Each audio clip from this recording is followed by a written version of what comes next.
I think that's how we can, individually and collectively, awaken from the meaning crisis. Hey, let's do a reintroduction. What's up, guys? It's Team Making 101 covering John Vervaeke's Awakening from the Meaning Crisis. I'm Chris. I'm DJ. And last week, I just gave you guys that little bit of what last episode covered and how Vervaeke basically took everything that he's done in the preceding 46 episodes and brought it together to present his theory of the meaning crisis and his theory of wisdom, how we can cultivate the wisdom to alleviate, to help create a reciprocal, counteractive, dynamical effect on that meaning crisis and cultures of community, of cooperative practice together, create a wisdom wiki that can become something like a credo for us, guidance by which to live, and spin that up, and we might have something that can help alleviate this social breakdown situation we got ourselves in. It happens. It's just mammal life. But he it's not that he just has a theory. He's actually developing a way to put his theory into real application. Yes. To be able to make measurements, improve systems, help different fields be able to communicate and have a shared terminology and language now.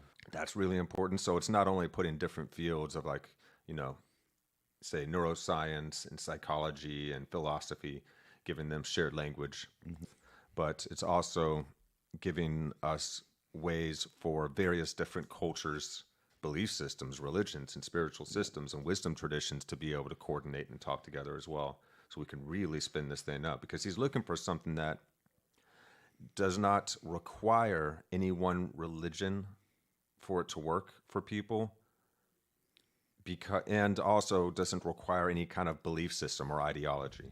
So this is something that can be practiced cross-culturally regardless of your religion or belief system. And that's very helpful for our species. We need something like this that we can all agree on and come together on. So this is the situation we find ourselves in, and it's a beautiful time to be alive.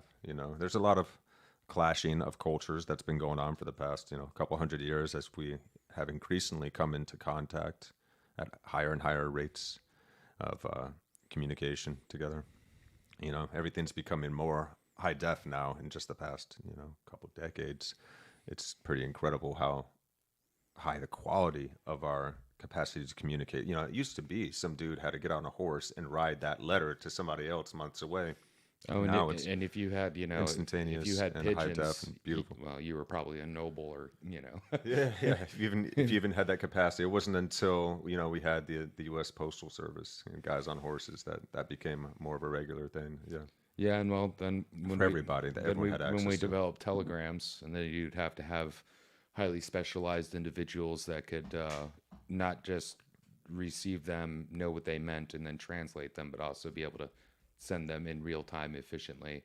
And it was 3 different actions per letter.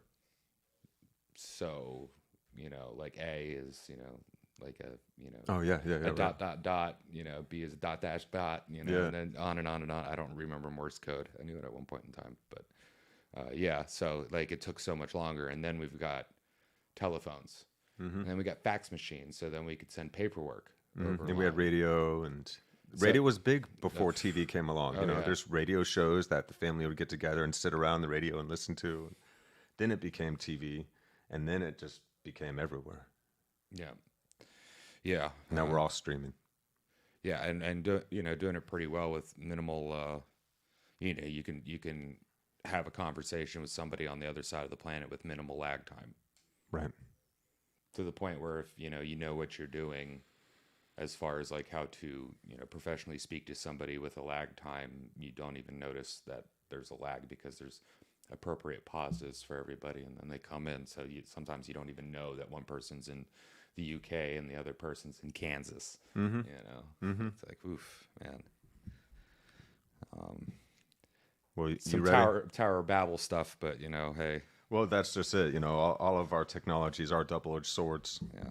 We have to develop the discernment, the wisdom to be able to wield them responsibly. And it's just that time for our species, and it's something that we can face head on. We can surf surf this tidal wave with a sense of joy. And there might be some trepidation at points, but tiger sharks. We can breathe deep and we can keep on going, especially when we find ourselves coming together in common cause. We can really embolden one another when you're not alone in this. And guys out there, all of you that are noticing, it seems to be insanity on both sides when people become deeply entrenched in their particular viewpoints, and the other side is just, they're complete monsters. There's nothing right that they can say. And if you're sitting outside of that fray, you can kind of see the madness of it all. But that group thing can really easily take us over. We're such a social species. We want to belong. We want to understand. And if your side that you're used to being on, and you have the impression of normally being right, takes on a new stance about something, typically we'll just jump and adopt that stance if it's couched in benevolent language, if it sounds like something that's good. But oftentimes these things that are presented to us as good, especially by politicians and mega corporate media channels, aren't good. They're just trying to get clicks, they're just trying to get votes, or they're just trying to manipulate you in some way to gain power. What's that academic term for salience without truth? Oh yeah. Bullshit. Yeah. It's really, really real, but it's not true. In the most technical sense. Yeah. We can bullshit ourselves too. We have the capacity to follow things even though we know better, because they show up so brightly to us that it's almost hard to deny. It's that chocolate cake on the counter that you're walking past knowing that you shouldn't be eating right now, but you're drawn to it. It's, even though you know better, the salience of it, it's so pronounced in your awareness that it's really hard to deny. Plastic food in the window. Oh man, it looks really good, and it's plastic, and what you're gonna get is not gonna look at it at all, but you're still like, that plastic food looks delicious. I'm gonna get that. Yeah. Oh boy. They do it. They do it to us. Oh, we do. So we got to become aware of how we can be manipulated, and how we can manipulate ourselves too. It's that bullshit goes both ways. It's not just the outer world that can use, psychological manipulation techniques to deceive, but we can deceive ourselves. Some cultivating one's wisdom some through bullshit is self-reflection. harmless. Yeah. And when you're hanging out and just bullshitting. Well, that's different. About things that don't really mean anything, but that's a total different though. Going on, Yeah. And you got your buddy. It's like, hey, did I ever tell you about that time that I did something? I think that's a slightly different connotation in that sense too, because it's more like a thing that you're doing. Still salience without actual truth. Like if you're weaving a tale for somebody for the sake of the story, and you're dragging somebody in, even though you didn't make love to that bear, or I see what you're saying. That's a good point. Because we are, storytelling is essentially making something up. Sure. And usually it's but it's a positive form of doing that. Yeah. Well, yet again, double-edged sword. Because it's for entertainment, and everyone knows that you are telling a story. Yeah. Well, it's kind of like comedians when they're telling a story. How much of it is just bullshit to get the punchline to come across, and how much of it actually happened? Yeah. There's a ratio in there, 0 to 1, but makes sense. Yeah. But having the discretion to know when somebody's oh, that fish wasn't 10 feet long, but funny story, or opposed to where if you don't have the ability, or if you don't have the ability to sense the bullshit, you'd be like, oh man, my buddy caught this 10-foot long fish, and then everybody's laughing at you because you fell for it. All right, fam. The board stretcher or headlight fluid. Yeah, right. Yeah. Or sending the kids to go look for. Yeah. Hey, can you give me that? When you're at the store, get me some elbow grease. Oh, okay. Yeah, that sounds right. All right, we're jumping in, guys. This is episode 47 of John Vervaeke's Awakening from the Meaning Crisis.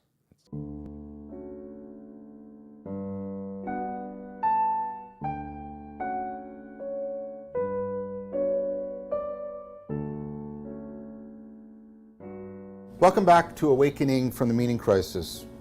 Last time I finished the discussion of wisdom and connected it to enlightenment, and argued for the wise cultivation of enlightenment as our deepest kind of existential response to the meaning crisis, a way in which we can awaken from the meaning crisis.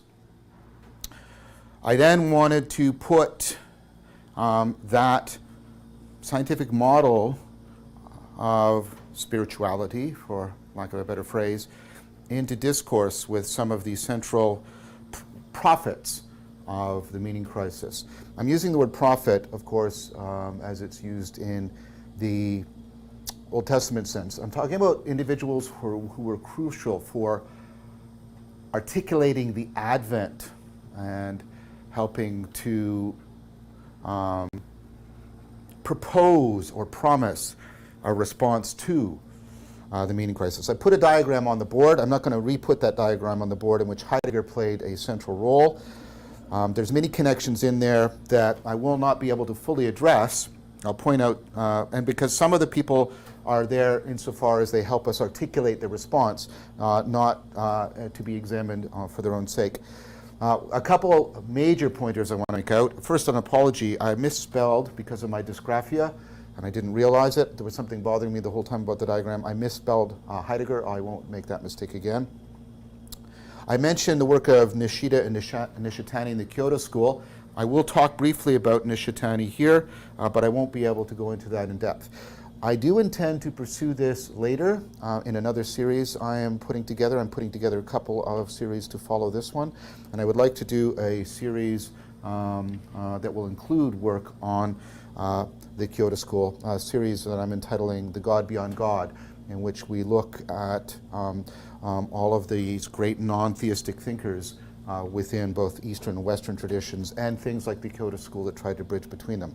So I will have to neglect to some degree the Kyoto School in this series, but I promise to follow it up more deeply in another series. I also mentioned Derrida, and I will not be able to talk very much, probably maybe not even at all, about Derrida and deconstructionism. I will also address this again when I return in the other series, The God Beyond God, especially when I'm going to talk about the relationship between Derrida and what's called negative theology.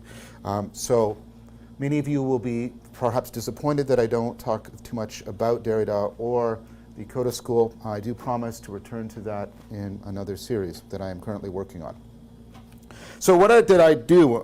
I sort of tried to give a quick background to Heidegger. I talked about the importance of Husserl and phenomenology, and I pointed you to the work of Sokolowski as a great introduction, and this slogan of back to the things. Husserl, and he does write a book with the word crisis in its title, The Crisis, I think, what is it, in European Science. We talk, and this is basically, he is pointing to the loss of contact epistemology, and he's trying to get that contact back. And this is done through a reflective experience, through not just introspection, but through a reflective experiential attention paid to the structures and processes within our experience.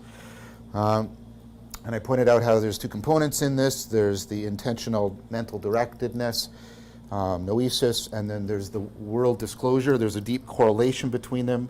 This is the noema.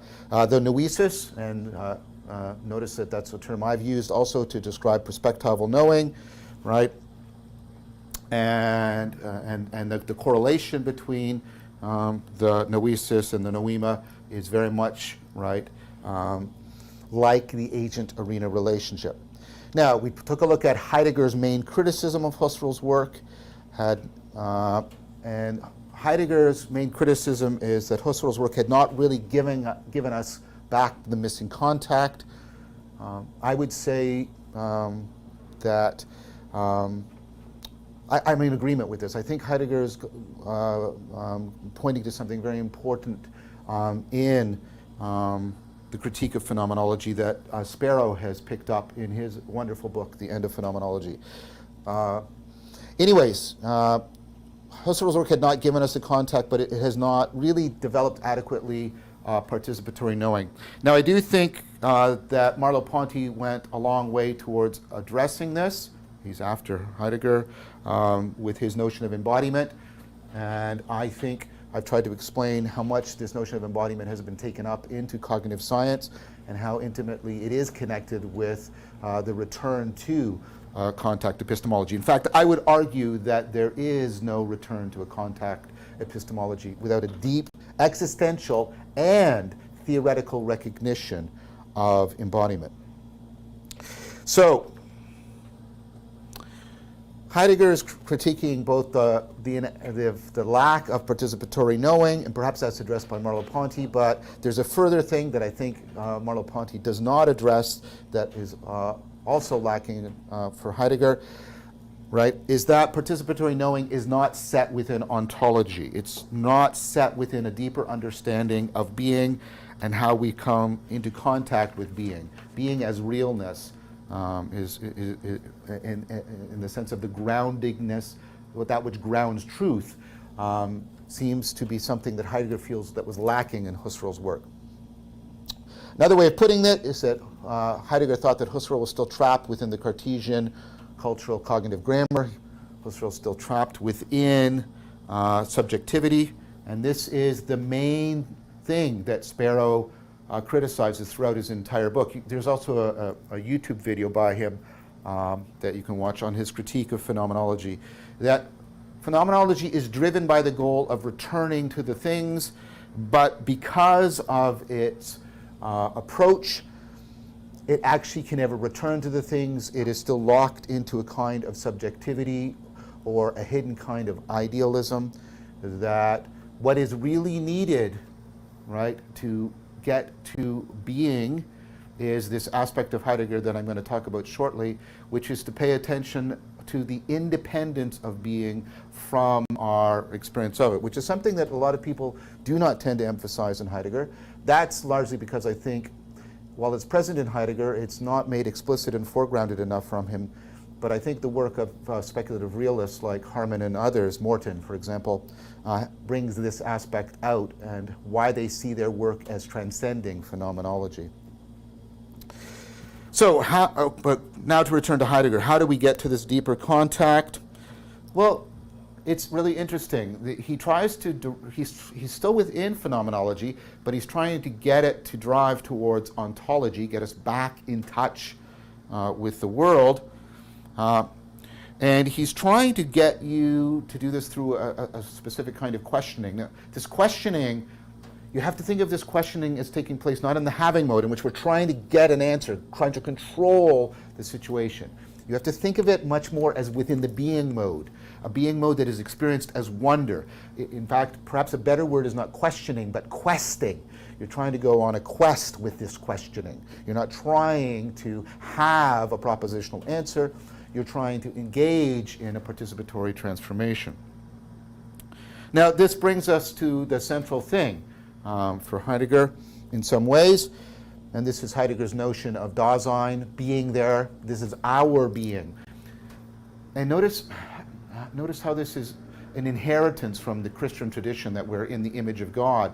Somehow by Heidegger's taking this up as somehow by paying attention, by wandering into, questing into our being, we will get a deeper understanding of being itself. Why is that? Because for Heidegger, our being is the being, right, whose being is in question. We are the type of being who actually question who and what we are in a way that makes a difference to who and what we are. This is the core idea of existentialism. Existentialism is that we are fundamentally, right, without an essence, and that we are, right, our essence, if you want to put it that way, is to have no essence, and therefore we are continually defining ourselves by how we question, and we question our being and respond to that questioning, questing.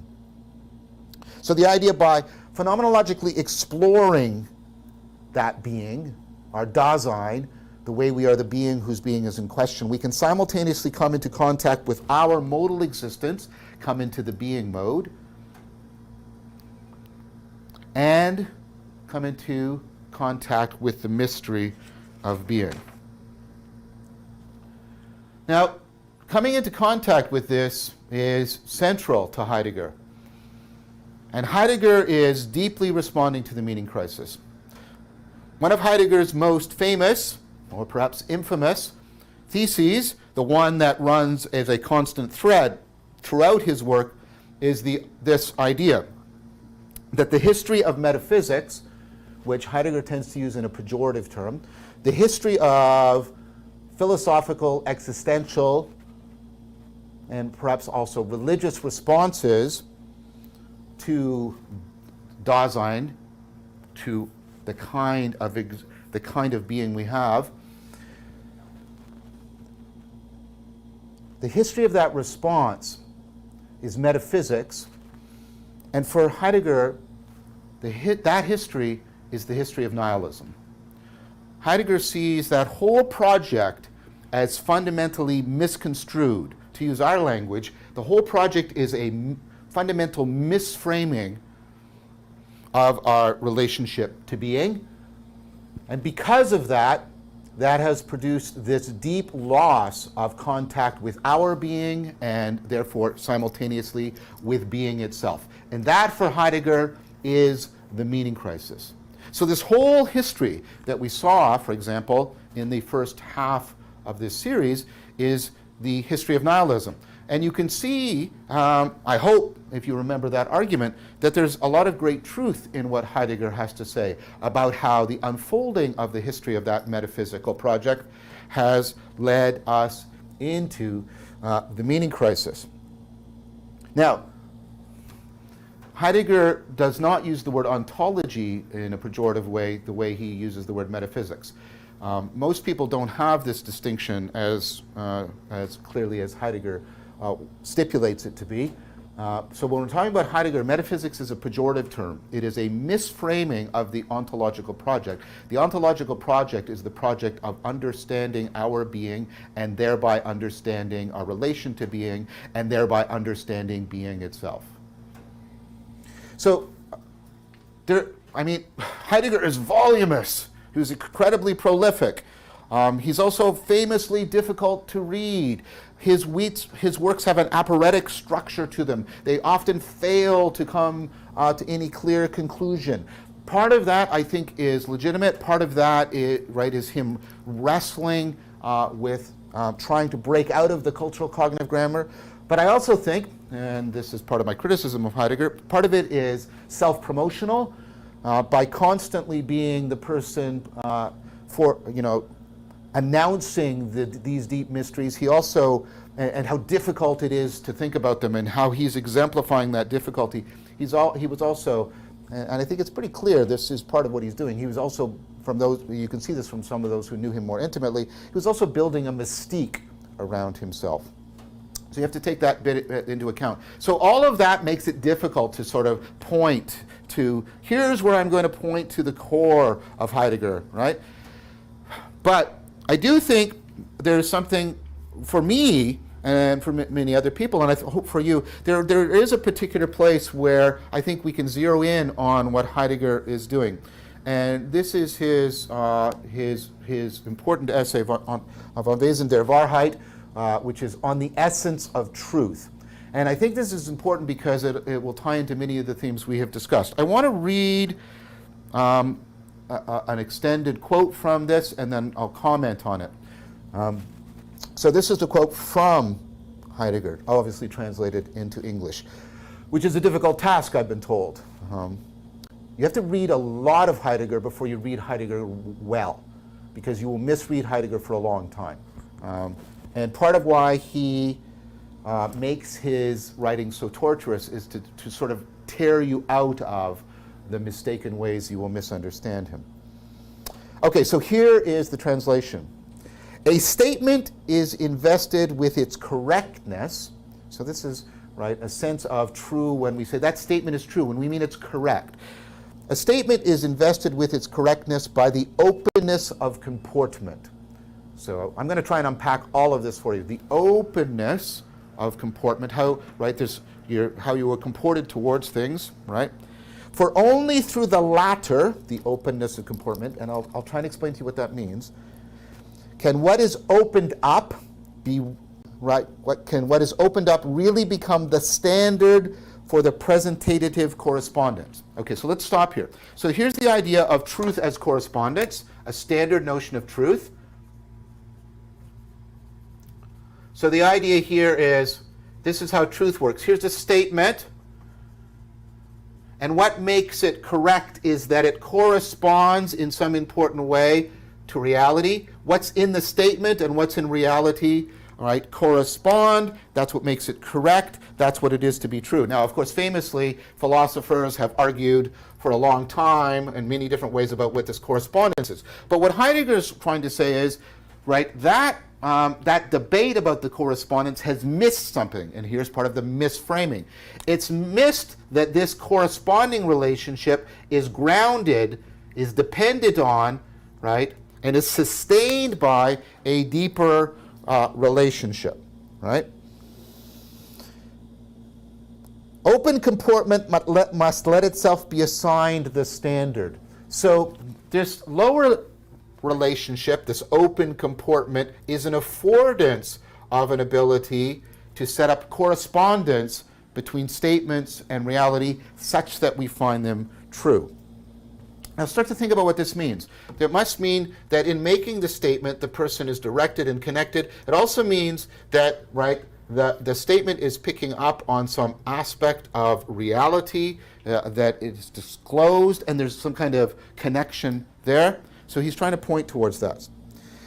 This means that it must take over a pre-given standard for all presentation. This belongs to the openness of comportment.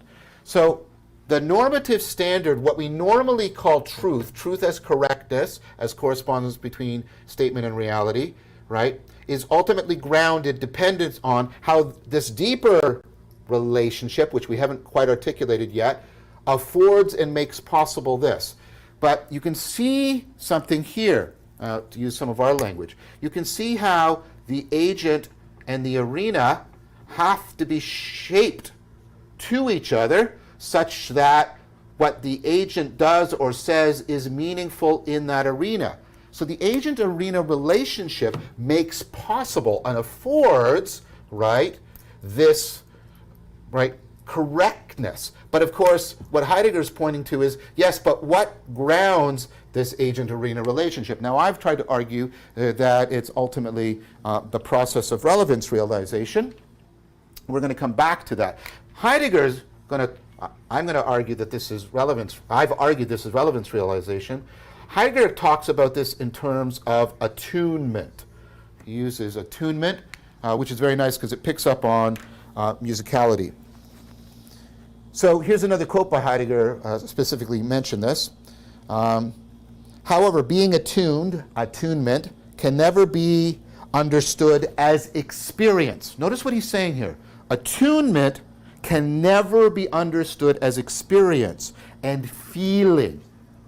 He is rejecting any subjective interpretation of attunement. Why? Because, to continue, it is thereby simply deprived of its essence. You have lost the essence of attunement if you understand it subjectively. It is not an experience. It is something that makes meaningful experience possible. And I argued that that, of course, was the case, right, for relevance realization. Let's continue his quote. Being attuned, that is what he calls existent, standing out, exposedness. So this standing out, he takes the word existence and does, it's sort of, he plays with words a lot. Existence. This is standing out, which of course is analogous to how what the word salient means, standing out. This existent exposedness, how things, right, exposedness to being, this is us, right, as a whole can be experienced and felt, and he puts both of those words in sort of scare quotes to question them, only because the man who experiences, again in question, because he's challenging this whole natural way of thinking and talking. That's why he's putting it all in these scare quotes, right? Without being aware of the essence of attunement, is always engaged in being attuned in a way that discloses beings as a whole, right? So attunement is not subjective. Any subjective feeling or experience of it is actually grounded in the attuning relationship that precedes and grounds our cognitive appraisal or appropriation within the agent-arena relationship. Okay? So, because we have got locked up here, what I would call the propositional level, we have forgotten this. We have forgotten the attunement relationship, which for Heidegger is the essence of truth, because it's what makes correctness of statements possible for us. Because of this forgetfulness, here's another quote, man clings to what is readily available and controllable man clings to what is readily available and controllable even where ultimate matters are concerned. Remember that word ultimate when we come back to Tillich, please. So what happens, right, is we get trapped into the having of propositions. We get trapped into the having mode, right? What is readily available and controllable. There's a deep modal confusion at this deep existential level. The forgetting of the grounding attunement also traps us within propositional processing, and it traps us in the having mode, the having of correct propositions. And this goes right back, right? This goes right back to Plato. I don't think Heidegger would like me doing this. His attitude towards Plato is very ambivalent, right? You know, Plato consistently makes a distinction between philia sophia, right, the love of wisdom, and philia nikeia, right, the love of victory. The love of victory. The having of the correct answer that defeats the opponent. And one of Plato's ongoing points is, this is the deepest kind of bullshitting, because this looks like we're arguing, this looks like we're reasoning, right? But what we're doing is manipulating propositions, right, and trying to assert correctiveness, but we're forgetting all of this, and we're forgetting the pursuit of wisdom, the transformative existential project that Socrates advents for us. Right? This is why I continually criticize people who I suspect present themselves as if they are doing this, but are often doing this. This is why I'm so critical of people who want to debunk, demolish, and debate to the point of victory their opponents. People who really are incapable of getting out of modal confusion. They cannot remember the being mode because, right, they can't listen. Look, this is how you know somebody's listening. They will say, I did not know that. I have just learned something from you, or I was wrong. I was mistaken about this. Those are the marks of philia sophia. Wow. All right, well, that was a lot. Let's see if we... It's going so fast. We kept man. up, huh? He's speeding along now.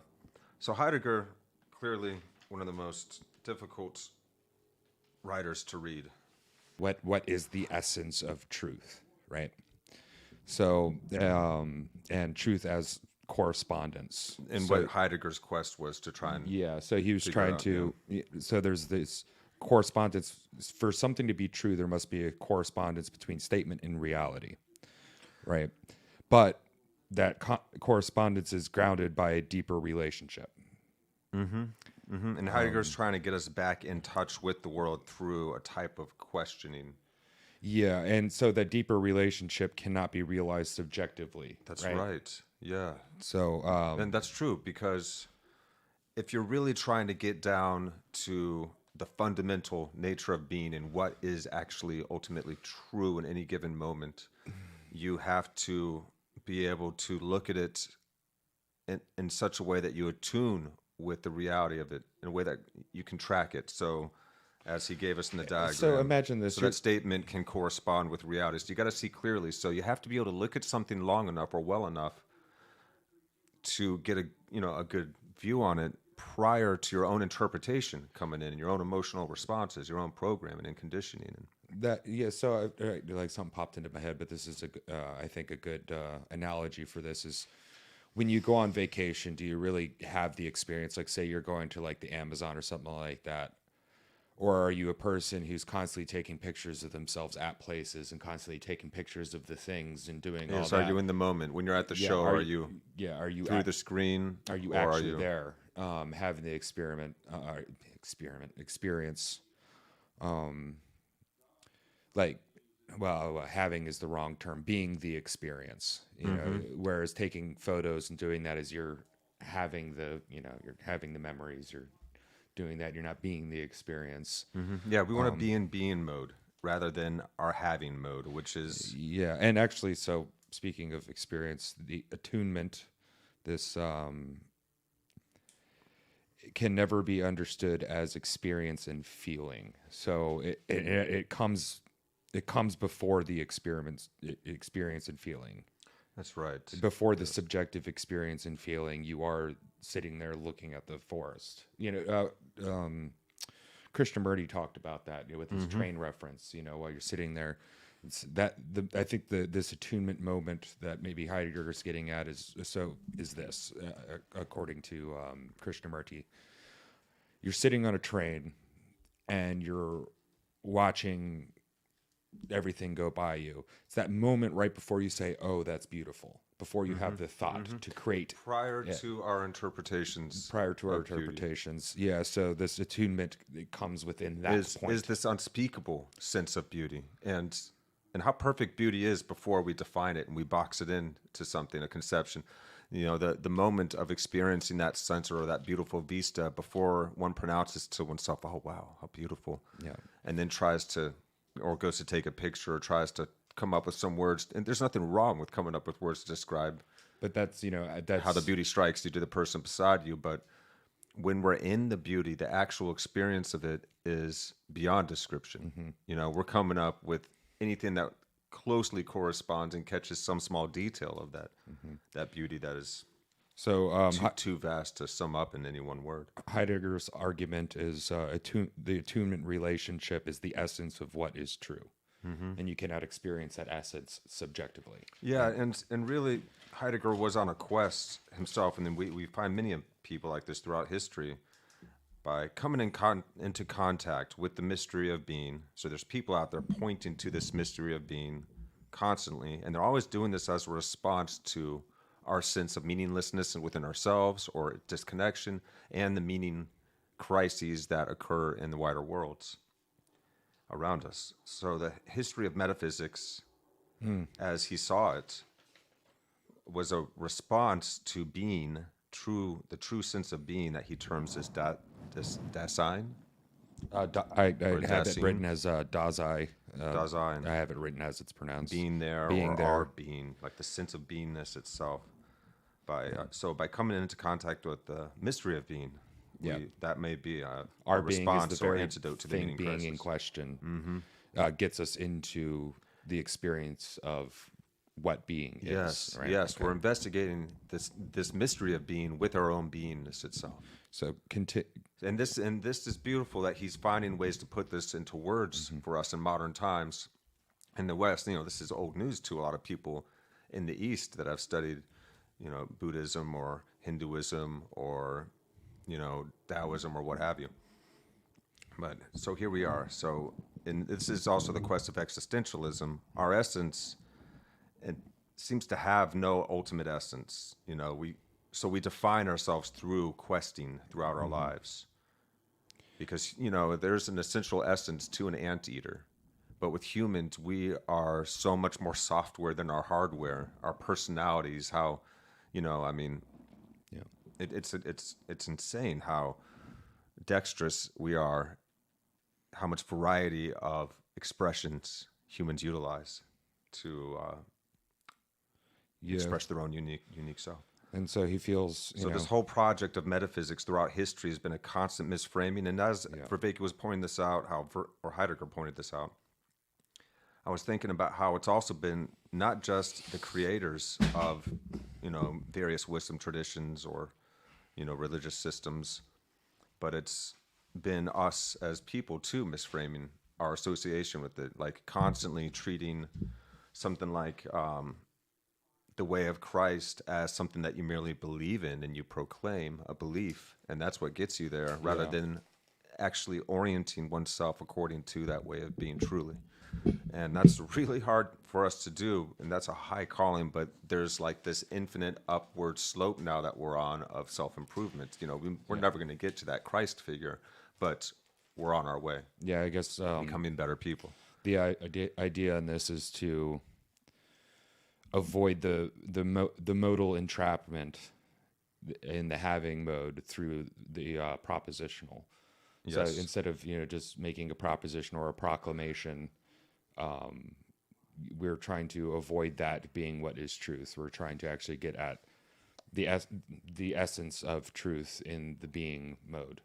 Because that's the only way to get at it. And he continually reminds us in this episode, Heidegger is continually reminding us that it is not going to be subjective. You cannot get this from a subjective interpretation. You cannot be in the having mode where you're trying to acquire something. You have to be in a questing, a curiosity, wonder, a state in that sense of wonder. Be in that.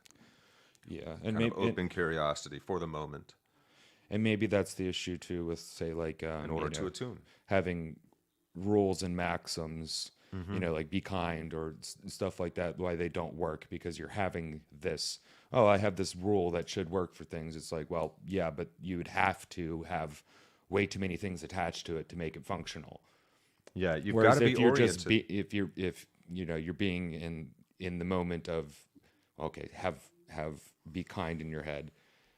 You're in the moment, being in the moment, saying you have to be kind to, maybe it's a puppy, right? But the next moment, it might be having to be kind to your lover. The next moment, it might be having to be kind to the perfect stranger. So that's in the being moment. In the having being, better there's clarity than just the rule. In the being, that idea never even announces itself. It's an automatic thing. It's saffron. It's just the natural way at this point. There is no personal interpretation of any moment. It is truly unconditional. That's the ultimate unconditionality. We have no preference of how anything happens within ourselves or in the outside world. We are just here. Yeah. And so being attuned is being in that, ultimately in the ground of that being mode, so comfortably, so unmovably, that one can remain sustained, and that kind of person we would call a master. So, we'll probably get into this sage later, but my I don't want to call it a critique. Who am I to critique this man? But my critique of this is there is a certain level of subjectiveness to participating that is, I don't know if it's necessary, but it's inevitable, being subjective creatures that. Well, subjective is interpretation, so you can be watching yourself do something without interpretation of it. But in your everyday life, you'll interpret before you realize the part before the interpretation, and you get faster at it the more that one reflects. Sure, but it spends time in meditation. You'll start to notice when the mind does that.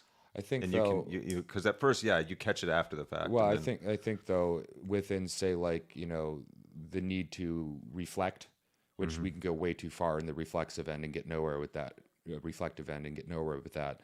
But that need to reflect to understand, we can do within the subjective end, and then if we do it right, we can try to put ourselves in another person's shoes subjectively, not objectively outside the group, just looking at people, but really getting into it too. So, not necessarily throw the subjective experience out. Yeah, he means subjective interpretation rather than the willingness to take someone else's viewpoints within your own imagination. I'm not 100%. Because you're trying to get as objective, clear a view from their viewpoint as you can prior to your own interpretation of it. So subjective is an after the fact, I think, defining of something that you have interpreted. Yeah, well, it's how it strikes you personally as an idea of a person, as an ego. Yeah, I think. But if you're just into clear seeing, you can switch perspectives quite freely without. Well, which requires. I know what you mean. To delve into the subjective, and that's where it's like I'm not an existentialist. I don't believe in true objective perspective on things. I just don't think it's feasible. I've never been able to do it. I have moments of being able to pull myself out of and just be the observer. Yeah, I mean, it's prior to even trying, objectivity. It's literally just the clear ground of our awareness prior to any of the filters of our own psychological conditioning being laden over it. what's that word he used?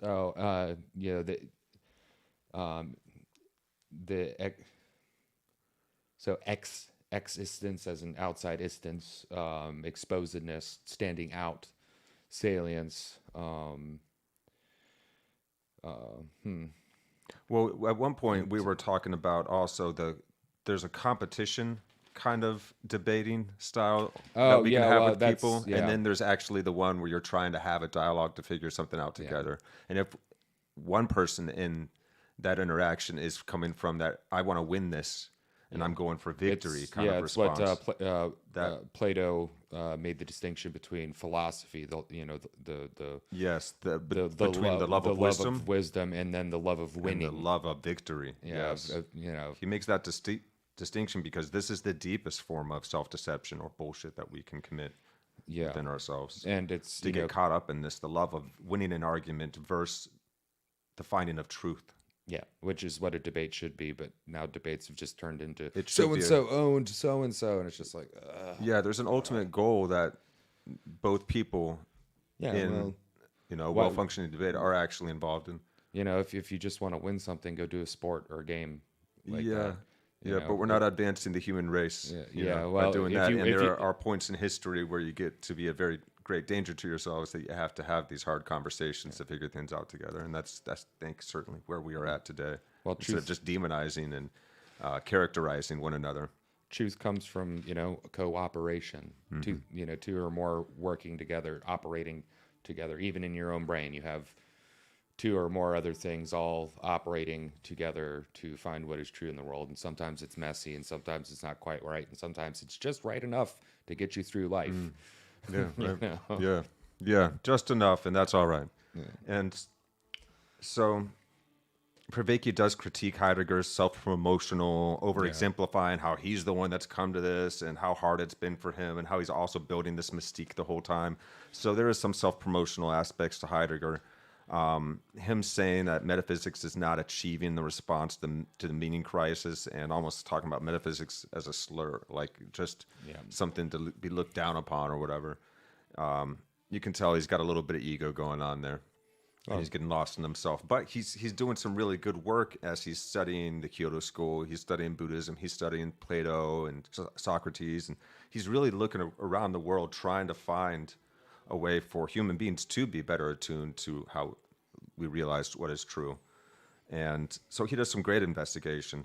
But there is, a slight misframing, I agree with you, in the existential approach. Because when we look at how the agent arena is what's making possible the sense of correctness that we get from a statement and how it corresponds to reality. What we normally call truth is grounded in this deeper relation of the agent, or beyond the agent arena relationship, but the attunement that makes an agent arena relationship possible. Or, I guess, I don't know if possible is the right word. But afforded. It affords that possibility. What is the ground of that agent or region? And it's our relevance realization. It's this capacity to attune that makes the optimization of our agent arena relationship possible, we could say. And as and to jump and catch ourselves back up here, so attunement can never be understood as experience and feeling. So it's not merely a subjective sense; it's something deeper. It's you even noticing yourself having a subjective sense. You're now really here in the moment. The beingness is wondering at itself. Existence, this exposedness to the sense of being. This is how we tap into our sense of being. By questioning our very being, we get a deeper sense of being. Yeah. We're doing it from the moment without trying to gain anything or accomplish anything. We're really doing it for the sheer wonder of it. Yeah, and that's something worth building in people is the feeling of wonder. Because you could see how that helps, that protects us against self-deception. Yeah, once you stop wondering and having the feeling of interested, you're open to new information. Yeah, once you're not taking it personally if the thing you believed was incorrect. You're not as attached to ideas anymore. Now you can enjoy different ideas and appreciate why people even come to them, and see another person's point of view as well as equally worthwhile in some cases. It takes constant vigilance and work. You have to practice. Yeah, man, it takes a lot of unconditionality. And that's why these models of those that have achieved this before us are so helpful for us to be able to seek to embody that way of being that Christ and Buddha and our sages and saints of the past possessed. Because we do get trapped in our having mode. We forget that grounded attunement that we all have access to. That's why we go on vacation. We're going for that grounded attunement. You want that moment where you just let go and you are feeling the beach. You are the beach. But how often? Like you become the sun and the ocean and the well, that's something wind to keep and the in water. mind. When you go out for your walk, are you walking to be the walk and in it, or are you just like, I have to have some exercise. I have to do this. It really enriches the experience. And I mean, you can apply this to dishwashing. You can apply this to doing the most mundane task, and all of a sudden it really brightens up the experience. And you can get better and better at it over time. You can attune even more to every detail and texture and allow a newness and a freshness of life to be experienced through all our moments. And you can get this reminder for yourself to become habitual. Oh, yeah, I'm kind of in my having mode right now. And I really only need that for like food and water. And, making sure I go to work, and everything else is questing, from this wonder state where the whole thing is wonderful, regardless of what's happening.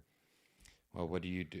Like when you read a story about somebody who's on a quest, what are they doing? They're finding the answer to something. They're finding the completion to something. They're whether it's, throwing the ring into the volcano or, And they complete the quest by questing. So by being the thing that they're looking for is how they accomplish the task. So it really is the journey. That's cool. All right, guys, let's jump back in here. We've only got about 30 more minutes of this. Let's see if we might take another break here if there's an opportunity or a point to where we feel we he's should. just going so quick. It's hard. And, I don't want it to just be like, we're replaying Vervaeke stuff, but like, it's hard to find adequate or proper places to stop and re-sum up, particularly since we're taking notes. And it's like, but, this is like a class. And sometimes he summarizes everything he just said really well right after the point where we pause. I've got so many places where I'm like writing something to keep track of it. And then he just starts summarizing and I just scratch it out and do the summary that he has. Yes, it's like, I can't make that fast. Happens too, right? All right, guys, here we go. We're jumping back in. Heidegger is trying to get us to remember Philia Sophia. And he definitely sees the history of metaphysics as becoming more and more bound up with Philia Nikeia, the pursuit of victory, the ultimate theory that crushes all opposition.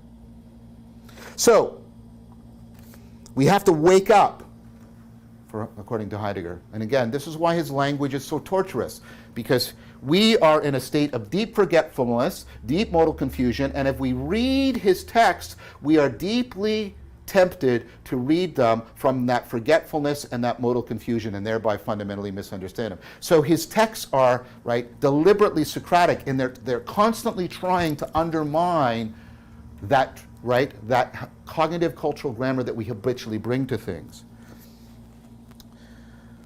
So, he wants us to remember Sati, the forgotten mystery of Dasein.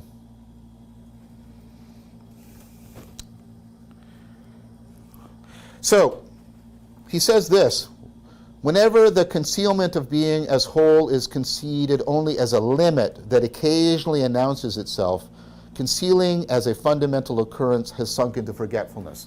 If we only sort of acknowledge the way beings transcend our framing of them, sort of at the limit. Yes, yes, yes. Reality is combinatorially explosive. Yes, yes, yes, yes. And we titter that and we wave our hands, and then we go back to, yes, but within this, within my framework, blah, blah, blah, blah, right? And what Heidegger says is, when you only acknowledge it as a limit, you have actually deeply forgotten it. That relationship to the combinatorial explosive nature of things has to be an ongoing feature of your thinking. Now, I tried to argue for this within the relevance realization framework, which I'm going to show you is deeply appropriate to Heidegger, in terms of this idea of sacredness as a as an enacted, participatory, right, resonance to the moreness, the inexhaustibleness of reality. In order to pick this up, I want to briefly, because as I said, I can't go into this in great deal. I hope to go into this again later in another series. But I want to briefly talk about the work of Harman and what's called object-oriented ontology, or what's also known as speculative realism. And this is the position from which Sparrow and Harman and others have critiqued phenomenology as being inadequate. So, again, trying to summarize all of this, which is like some of the most exciting work that's recently being done in ontology. You know, and I respect people who say we need to talk about ontology more, but if you want to talk about ontology, just don't do old talk about ontology. Pay attention to the insightful, inventive new work being done on ontology within speculative realism. So, again, I won't even claim this as a summary. I'm just picking up one important thread out of speculative realism as a way of trying to develop this important idea of Heidegger, and because we're going to need it when we talk about other people like, you know, Tillich and Jung and Barfield. So, the core of this is not the Kantian picture of the thing in itself veiled by subjectivity, right? So remember that Kantian picture, right? Our subjectivity completely veils the thing in itself and makes it ultimately inaccessible to us. So, what Harman is picking up on is that this transjective attunement, and we'll come back to see that there's they have a difficulty with limiting ontology to what they call correlation, just our experience of ontology. But nevertheless, let's start here. This transjective attunement makes both the subject and the object possible in experience, right, in phenomenological experience. So, what does that mean? Well, there's a different way about thinking about how you encounter objects, right? Instead of the Kantian thing in itself that is veiled from us by our subjectivity, instead, think about two things happening simultaneously. This is picking up on what Heidegger is talking about. Think about the thing shining into subjectivity, and that's what phenomenology originally means. Heidegger picks up on that the Greek term, phenomenon, actually means to shine forth. So, simultaneously, the thing is shining into my subjectivity, but that is interpenetrated, interafforded with, it is simultaneously withdrawing from my framing. It is always beyond my framing as well. And that beyondness is not something in my phenomenology, but it contributes to the sense of the realness of my phenomenological experience. Right? Think about how in virtual reality, if you get a sense that the world is closed, that you can drain it dry with your activity, it loses its realness. But only, and here's now the openness that Heidegger's talking about, the comportment, but only if there's a realness, a way in which the world withdraws beyond you continually, right? So there's always a horizon of your experience. A horizon is something you always move towards, but you can never reach, right? So, as long as that world constantly withdraws, as it also shines into your experience, then it is real to you.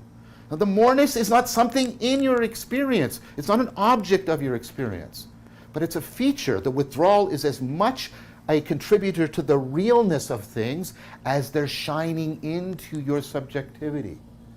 This is, I think, a profound way in which Harman and others have explicated Heidegger's idea and then gone beyond it. Now, the way I want to put it and the way I've argued it earlier is this. I think this lines up with what I've tried to argue, that our framing, which is transjective in nature, about attunement, simultaneously discloses and conceals. Right? So I want to replace the Kantian term, the thing in itself, with another way, another term. The thing beyond itself. everything is both shining into our subjectivity and withdrawing beyond our framing of it. And those are inter-affording, they're interpenetrating, they co-contribute to the realness of the object for us. And it's precisely the withdrawing, according to Harman and others, that was missed by phenomenology, because of the way it was still bound within a Cartesian subjective framework. Whether or not that is completely fair to phenomenology is another question, and I'm not trying to get into that theoretical debate right here. My main focus here is trying to understand what's going on. But I think we can take from speculative realism this idea, this term I've coined, the thing beyond itself. It's clearly a central idea in Harman's idea of the object, the thing beyond itself. Okay, so this takes us to now a new understanding of truth. Right? How do we get an attunement that discloses things as things beyond themselves, things that are simultaneously shining into our subjectivity, but also withdrawing into their objectivity, where this no longer means an object of thought, it means a depth beyond our framing, an independence beyond our experience, and how those are transjectively interpenetrating for us in the sense of realists. What does it mean to be connected to things in this way? And this is Heidegger's famous notion of truth as aletheia.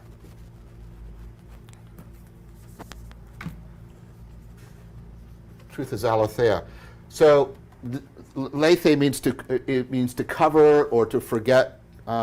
In Greek mythology, the underworld, you passed through the river Lethe, and it made you forget all of your previous life as you went into the underworld.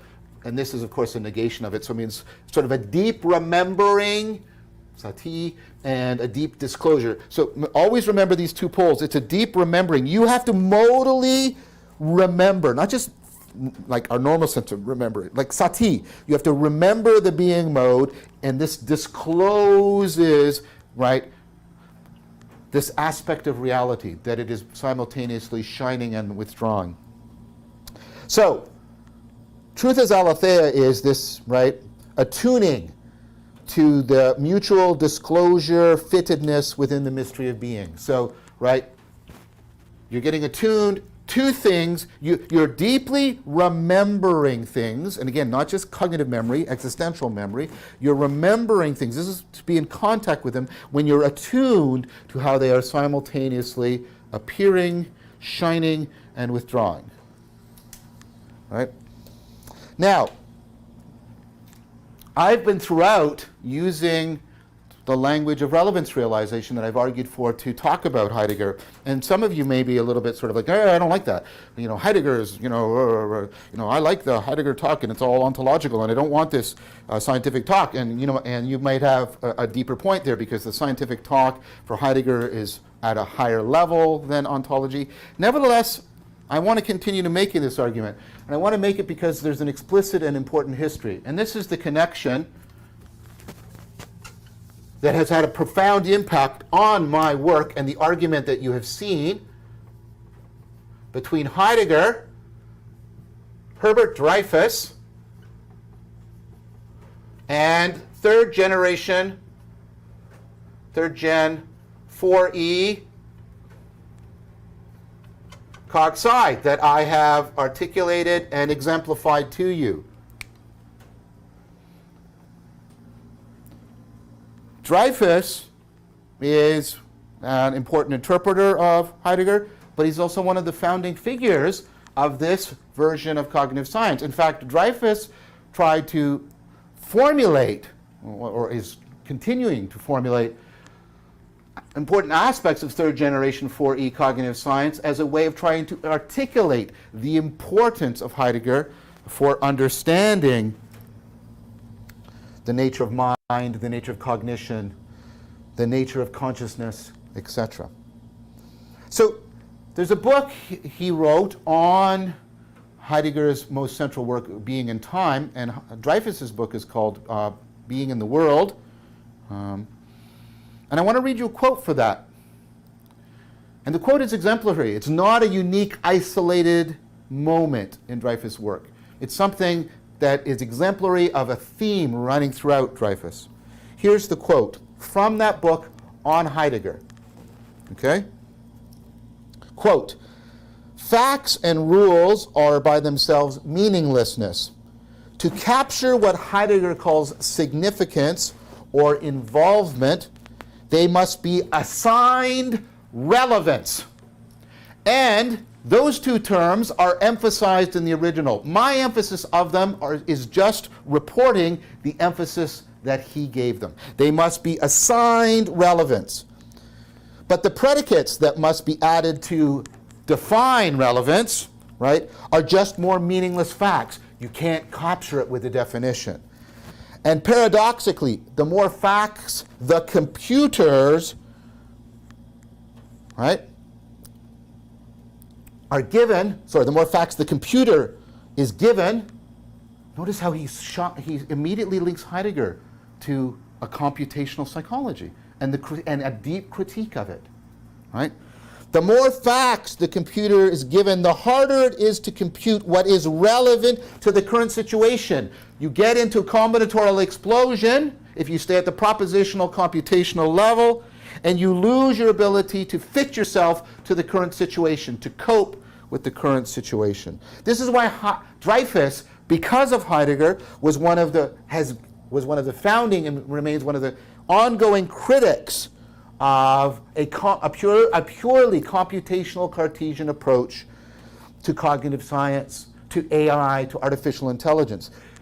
He literally wrote the book entitled What Computers Can't Do that founded this whole, right, criticism of computational psychology. It's considered the discovery of the frame problem within cognitive science. He later updated it with a later book called What Computers Still Can't Do. This has been an ongoing thing. He sees Heidegger as the deep forerunner of the criticism that we should understand the mind only in propositional computational terms.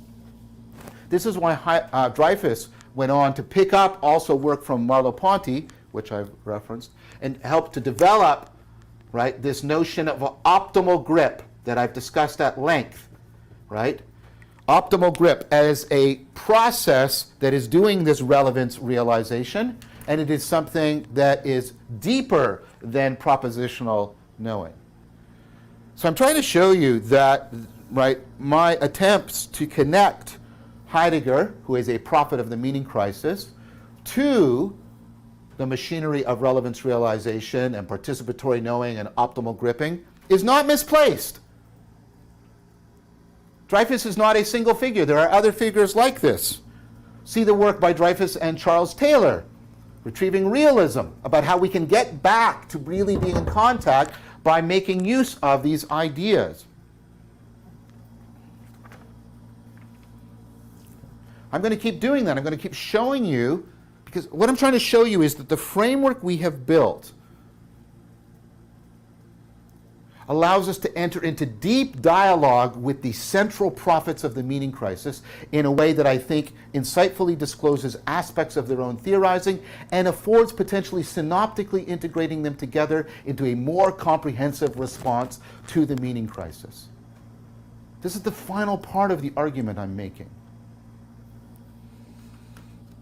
I want to continue on, do a little bit more about Heidegger and leading into the other thinkers we want to examine. So Evans, in his wonderful book, The New Gnosis, in which he talks about Heidegger, Corbin, Jung, Hillman, right? It's a book in which he links Heidegger to Corbin and to Jung. And he puts it this way when he's discussing Heidegger's thought. Okay, here's a quote. Again, it picks up on something we've already been talking about. Here's the quote: "A questioning that involves the questioner in the matter of thought so deeply he becomes, in a sense, one with it. At this point, knowing is no longer divorced from being. We know the way we are, and we are the way we know.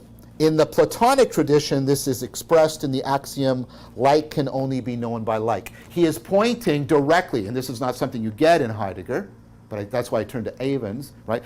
He's pointing to how Heidegger's actually bringing back this deeply Neoplatonic and Platonic idea, right, of knowing, of participatory knowing as a deep kind of conformity between you and the world. And this is a participatory knowing that is a dynamic coupling.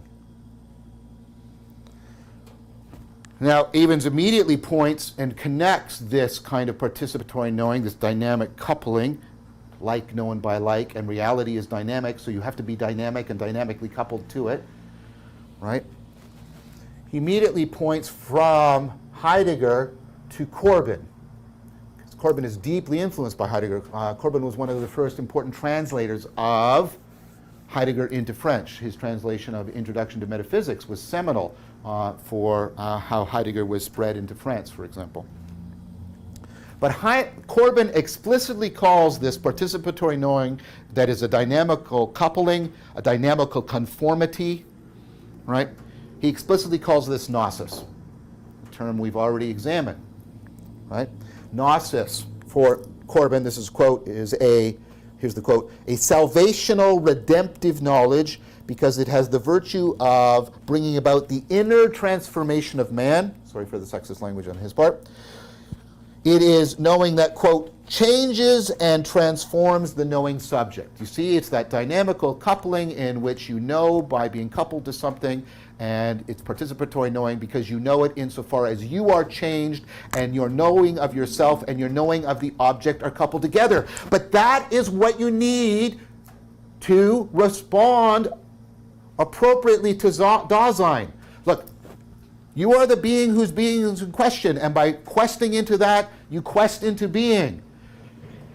You are only going to get a response to that quest when you get something that simultaneously, in an interpenetrative, interaffording fashion, is both knowing yourself, not your autobiographical knowing, knowing the depths of your being, knowing yourself and knowing the world, coupled together, mutually affording each other. This is what Corbin is calling gnosis, and this is what he's saying he's getting from Heidegger. Now, let's take a look at what we've done so far.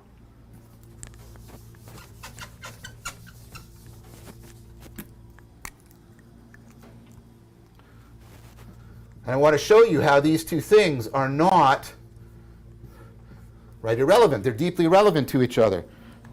You've got Dreyfus over here, and the whole aspect of relevance realization, and Dreyfus is clearly pointing out that this is non-propositional,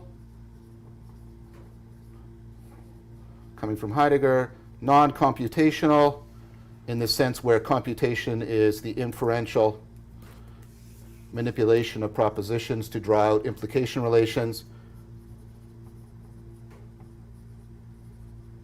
And then over here, you have Corbin,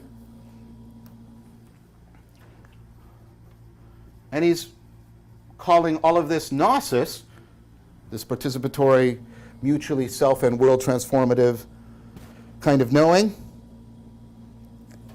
But what Corbin is doing with the gnosis that isn't apparent in Dreyfus is that he's pointing out how this is redemptive, how it saves us. Right? Remember, the Gnostics are trying to free us, to liberate us from existential entrapment. So Corbin is pointing out that Corbin is making explicit that this machinery that we're talking about here is a way of responding to the modal confusion. It is a way of responding to the forgetfulness of being. It is a way of awakening from the meaning crisis. So let's try and do this again a little bit more carefully.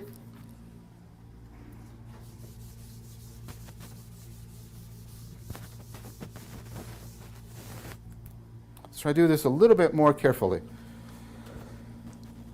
What is this forgetfulness, this modal confusion?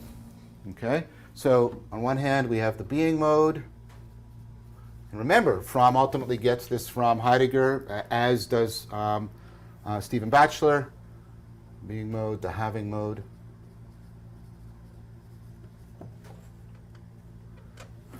Do you see what I'm trying to do, though? I'm trying to show you how seamlessly you can interleave this language right, from Heidegger with the language we've been developing in the second half of this series. Okay, so the being mode. So what's going on in the being mode? The being mode is the transformative participation in the mystery of being. Okay? That transformative participation in the mystery of being, right? This leads, of course, to aletheia, which I've discussed. Right? And there's two components to this that we've discussed. There's the attunement, right? But there's also the independence of being.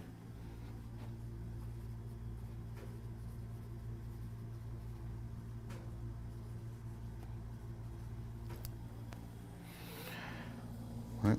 I think the attunement clearly points to relevance. I've already argued that repeatedly. I hope I don't have to argue it anymore. But this independence of being, this is independent, right, of the correlation between us and being. That being always transcends how it is being known and being experienced by us. This is the moreness, the withdrawal that is simultaneously present. So that's, I almost made a mistake. Sorry about that. Right? The moreness is simultaneously with the presence of the shining, right? This, I think, is what Harman and others would argue ultimately gives things, I don't want to say all of their realness, but an important pole of their realness that we have neglected. So you can see what I'm trying to point to. The word I would, it might seem natural to put here, right, of the independence of being, is truth. But that's not quite right? Because we've seen that truth belongs up here in the discussion of aletheia, or even higher up in the correctness of our propositions based on aletheia, right? So this is relevance. And why am I stopping here? Because remember, we don't want to confuse relevance, and we don't want to disconnect relevance from truth or realness, right? And I want to put to something deeper here, that the relevance must always be, right, open to, and not just as an acknowledgement of the limit. It has to be an ongoing constraint. The relevance has to have an ongoing constraint, right, in its connectedness to a sense of the moreness, the inexhaustibleness of the thing beyond itself.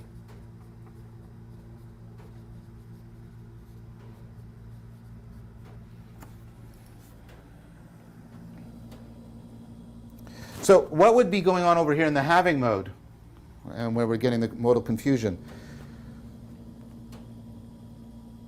So now we think of an object, we think of its being in terms of how it can be manipulated by us.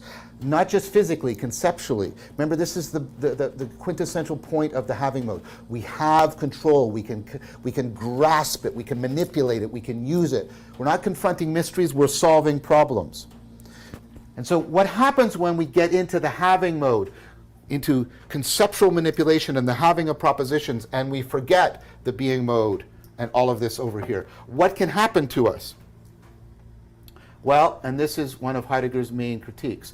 We start to misunderstand, in a modal sense, right? We start to misunderstand being as a, right, particular being. We misunderstand being as a being. So I'm using being as with a capital B to mean being, where I'm using a little b to mean a particular being, like this, marker, or this eraser, or this body, right? And then we misunderstand the attempt to try and get back to this by positing it within, there's a modal confusion. We try to capture, something's wrong, just thinking we're not quite getting being with a big B when we look at this being or think of being as a particular being. We've got to do something more. And so what we'll do is we'll put it to the limit. Remember what Heidegger says, that's insufficient. We'll understand being, as the supreme being, the highest being, the highest subject, perhaps, the highest person, the highest force, the highest thing. And for Heidegger, this is the ultimate modal confusion. For this is to try to turn being into a problem that can be solved by the conceptual manipulation of a propositionally defined object. And of course, what's being alluded to here is classical theism's sort of traditional presentation of God. Now, whether or not this is going to be fair to how many people have written about God, we're going to come back to that when we talk about Tillich and Barfield. Heidegger is certainly right that there is a long-standing tradition within metaphysics, understood in a pejorative sense, in which God is understood in this limit sense. God is understood within the having mode. God is understood as the supreme being that somehow grounds and makes, all other beings. And this is a fundamental mistake for Heidegger. This is a fundamental misunderstanding. It's a fundamental problem. So this is known as the problem of ontotheology, where we try to understand being theologically in terms of a supreme being. And for Heidegger, that, and this may strike many of you who come from a religious framework as, almost bordering on offensive. I'm trying to present it in a way I think that's more accessible to you. That's not the case, right? But what Heidegger is saying, it's not the case that I misspoke there. It's not the case that you should simply, I'm stating something where I should be requesting something. That's why I'm stumbling. I'm requesting of you that you are not simply offended, that you try and understand what Heidegger is trying to articulate here, right?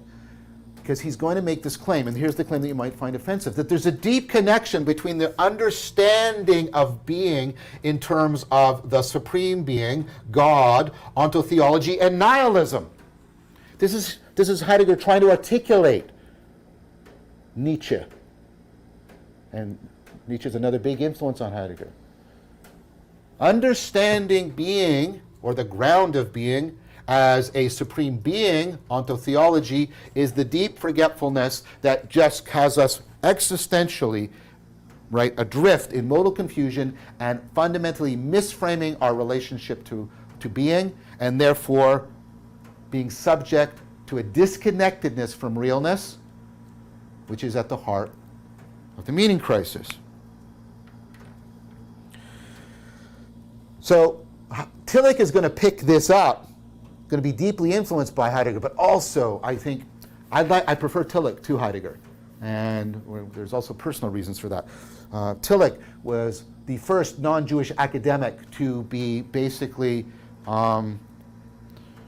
persecuted by the Nazis because he from the very beginning opposed them and resisted them. He had to leave Germany because of that.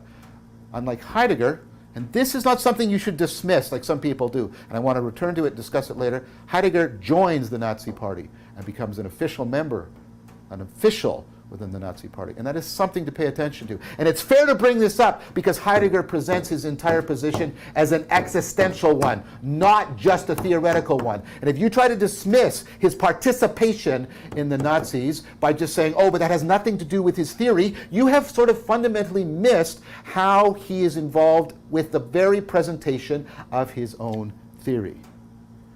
Now, Tillich is going to take up, nevertheless, Heidegger's critique of ontotheology, but he's going to do something very interesting with it. He's going to use this as a way of bringing back the very traditional religious notion of idolatry and what is wrong with idolatry.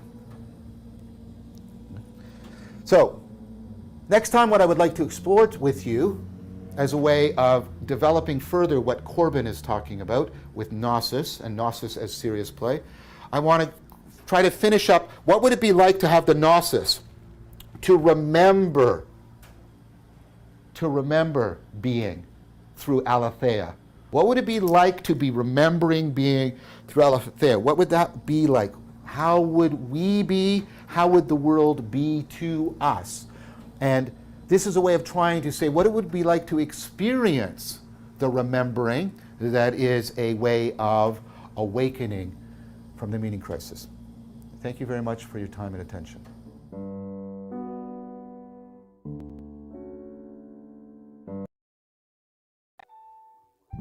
Yeah. Meow, meow. Wow. Rough.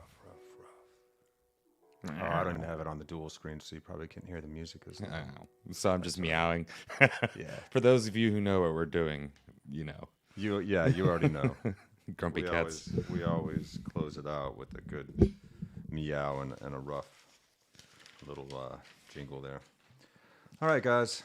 That was one of the greatest episodes yet. I love how he takes apart Heidegger, calls him out for his self-idolatry, and critiques his theories, but also points out it's crazy because Heidegger becomes one of those POSs from that time in Germany.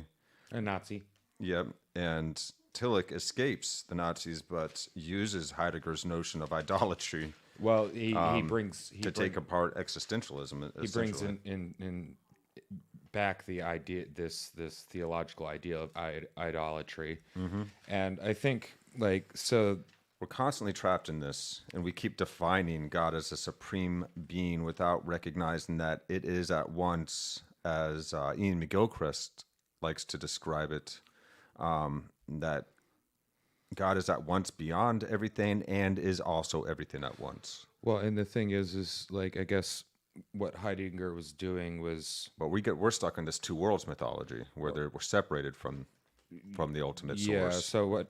And Heidegger may have not been consciously doing this, but he was pointing towards the thinging of God by this idea of supreme, separate, above. You're turning God into a thing, which is you're an idol. You're boxing it in. You're boxing in the limitless. Yeah.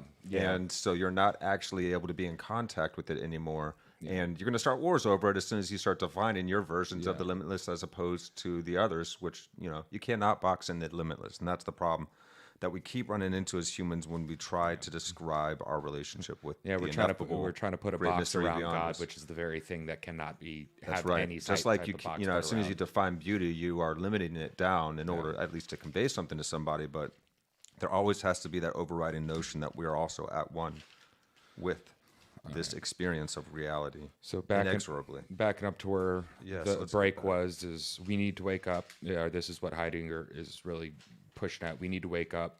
He wants us to remember the Dasein. Yes. The being there. Yes. And because we need to return to and remember Philia Sophia. Actual philosophy is the love of wisdom, as opposed to the society he saw us increasingly becoming, which was turning to the love of victory instead. Yeah. So we are deeply tempted by our self-deception and our cultural cognitive grammar and, of our upbringing.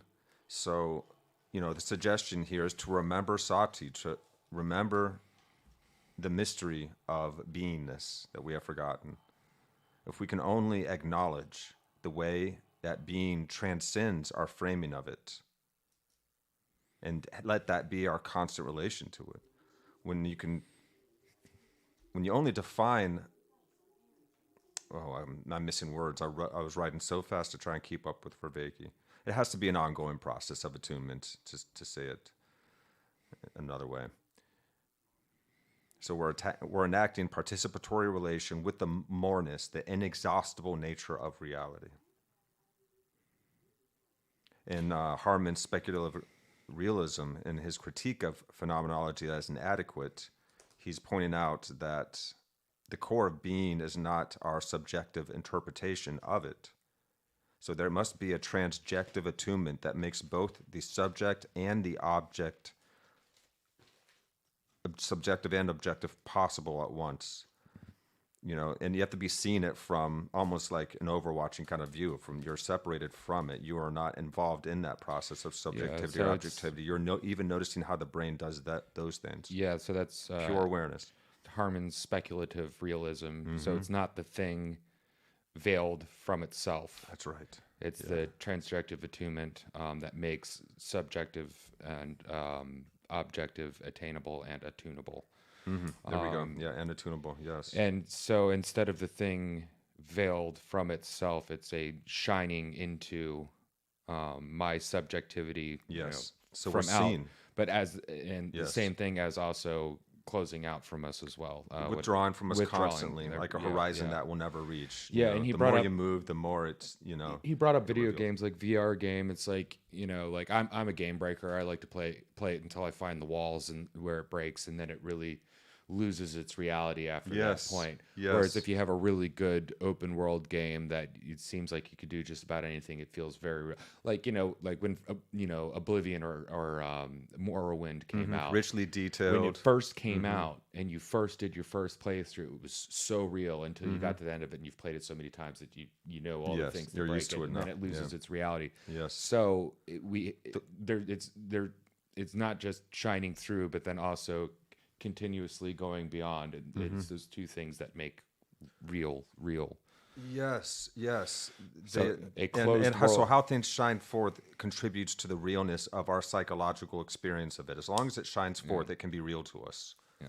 So that's the salient problem. It has to be outside our subjectivity as well as shining into our subjectivity as well. Because like what I was saying the last time, I was trying to get at is like there is always a subjective nature to our being. Yes. So we got to do something, and about that can even be seen by an awareness of our subjective being. That's how we learn to be able to calm ourselves before we overreact in a situation, how we develop patience and everything. So that's Vervaeke's. So you're right there. Yeah. So it's the phrase transjective attunement. We're both trying to get at it from different angles. Yes. But the thing beyond itself is Vervaeke's term that he's using. I like that. Shining through and beyond.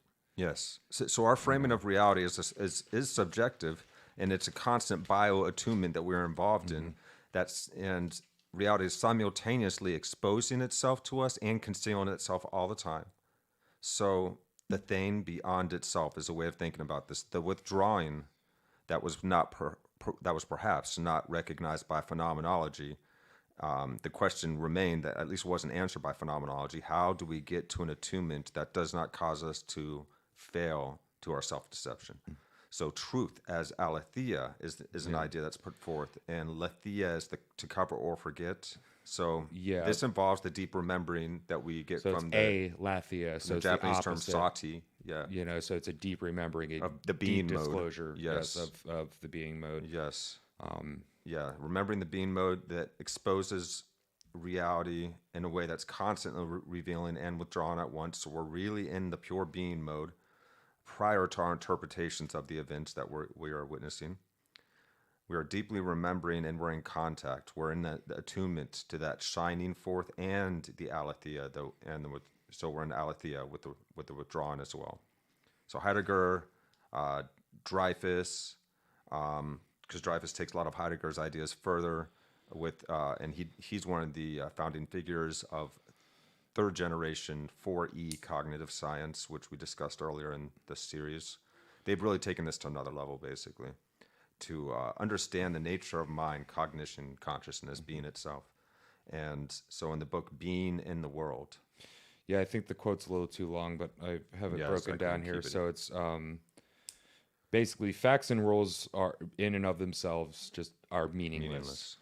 And so they need an assignment of relevance. But the predicates of the assignment of relevance are also meaningless in themselves. So the more facts you give, the more it becomes the more facts you give, it becomes combinatorially explosive. Yes. And this is the problem computers have. Yes. And they still have. That's right. So facts and rules are in and of themselves meaningless. They must be assigned relevance so that we can act on them.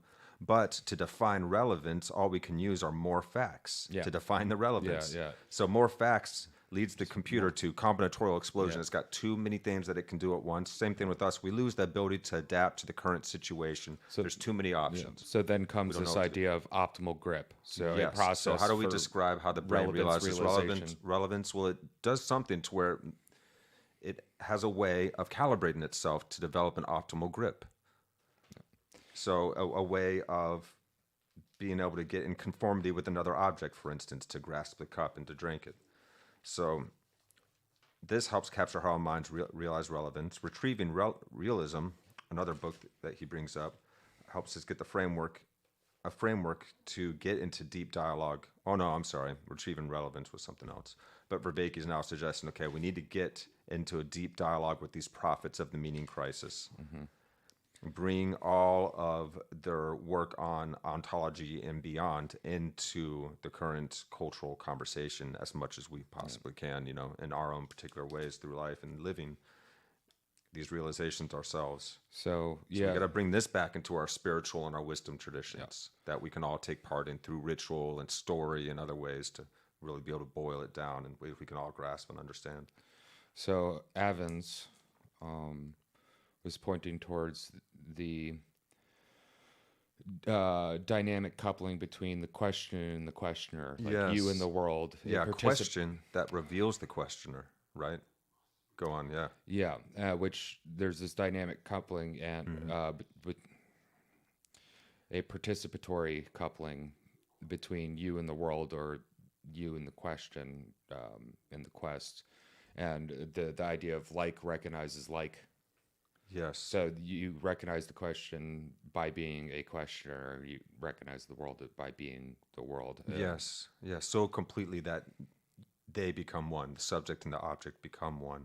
Yep. So this the Platonic idea of participatory knowing, that deep conformity, that dynamic coupling with the world, the way that the questioner, questioner's question reveals the questioner. So this is the being mode, reflecting in upon itself here. And we've heard this for thousands of years. This has been taught to us. Jesus spoke on this. The early Hindus and the Vedic poems were trying to teach this. This is all throughout our history, our human history. So Corbin calls this knowing, gnosis. Of oneness as gnosis. Yes. This like recognizes like.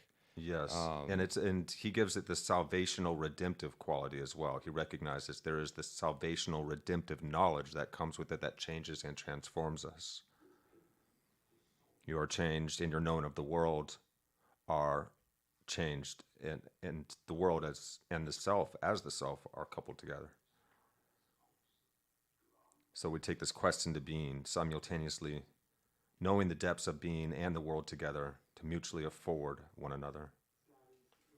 And here we get into Heidegger and what Dreyfus and Corbin each drew from Heidegger.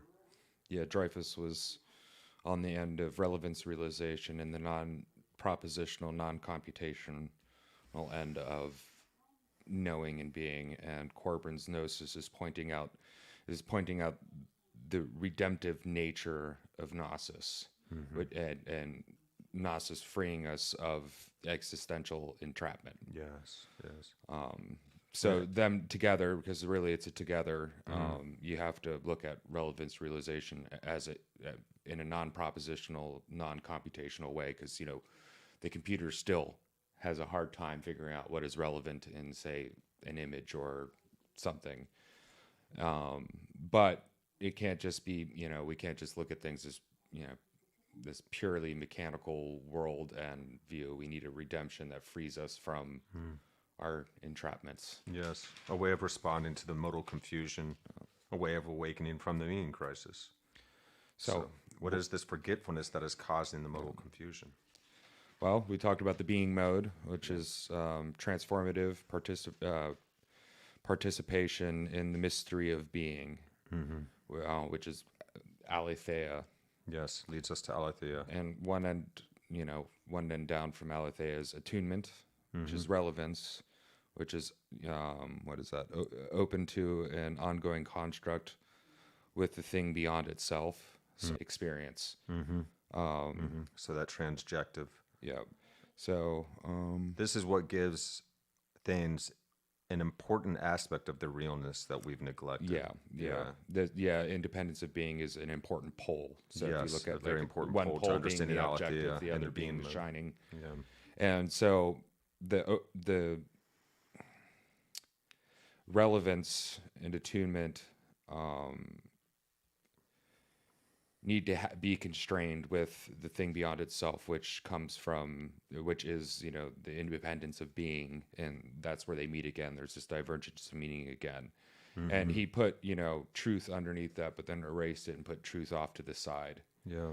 So it's truth through aletheia, and aletheia has these two components that feed into each other and reinforce and afford each other. So they're in a reciprocal relationship. So that's a calibration. Yeah. In the being mode. And that's back to the, ever. So attunement to the independence of being, to the attunement. So yeah, because you got to withdraw at some point from the constant withdrawing nature of reality. Reality is this, every moment, and anything that you look at has this limitless nature of potential, a limitless amount of things that we could possibly say about it. It's just completely always unfolding. There's always more and more and more. So we have to be able to be with the moreness in the presence of the shining. You got the shine. Yeah, because the problem of ontotheology is put forth. We think in terms of how things can be grasped and controlled when we're in the having mode. Yeah. Rather than in that questing growth mode that we are in when we're in our being mode. Yeah, misunderstanding being as a particular being. Yes, like ourselves as a particular being. So like instead of a constant ongoing association with reality. Or the highest being. Or the highest being. So separated. Thinking of God as a separate supreme being from us. So that's the problem with, or what Heidegger's thought was the problem with ontotheology. Yeah. So trying to create a worldview through theology. But, Tillich, hold on. Tillich. But Tillich brings back the notion of idolatry and is basically saying this, this argument that Heidegger is making about, the issue of ontotheology is actually the issue of idolatry, which is already handled in most theologies that believe, like you can't contain God into a thing. Yes, in Catholicism and Christianity, you see, we forget that you see the Jesus hanging on the cross thing, but that's more of a tool to get you into a mind state to understand they're not worshiping that thing. Right. It's not like, worshiping the golden calf kind of idea where you got this thing and you worship at this thing, or Jesus said that God dwelleth in us. It's an ongoing relationship. Yes, God dwelleth in us.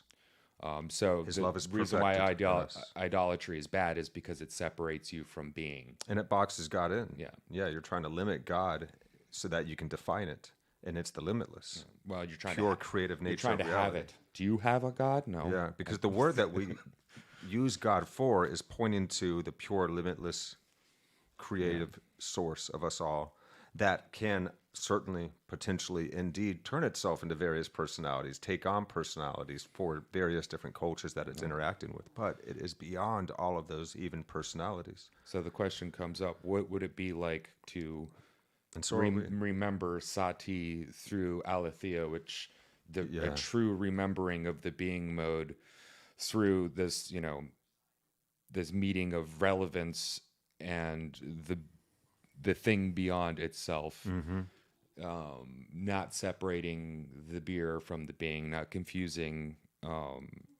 being as a particular being, so remembering being is in a relational process with everything else around it. So that's the question, and it's seeing that. I'm sure we'll get more questions next episode. That we are subject to disconnection from realness is at the heart of the meaning crisis. What would it be like to remember being through aletheia, to experience that remembering? I guess I'm gonna have to suffer some Heidegger, and then some Tillich, because I get what Vervaeke's getting at here, but it would.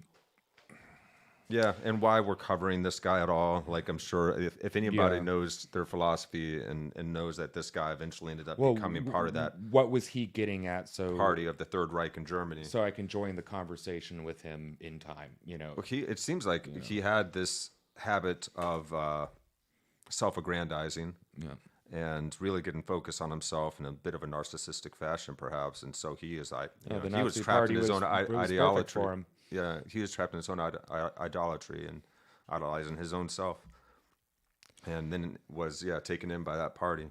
And also, despite his great work, but other guys are taking his ideas further, critiquing the points to where he was wrong. It's kind of and taking the study of ontology to a whole other level. It's kind of funny about that.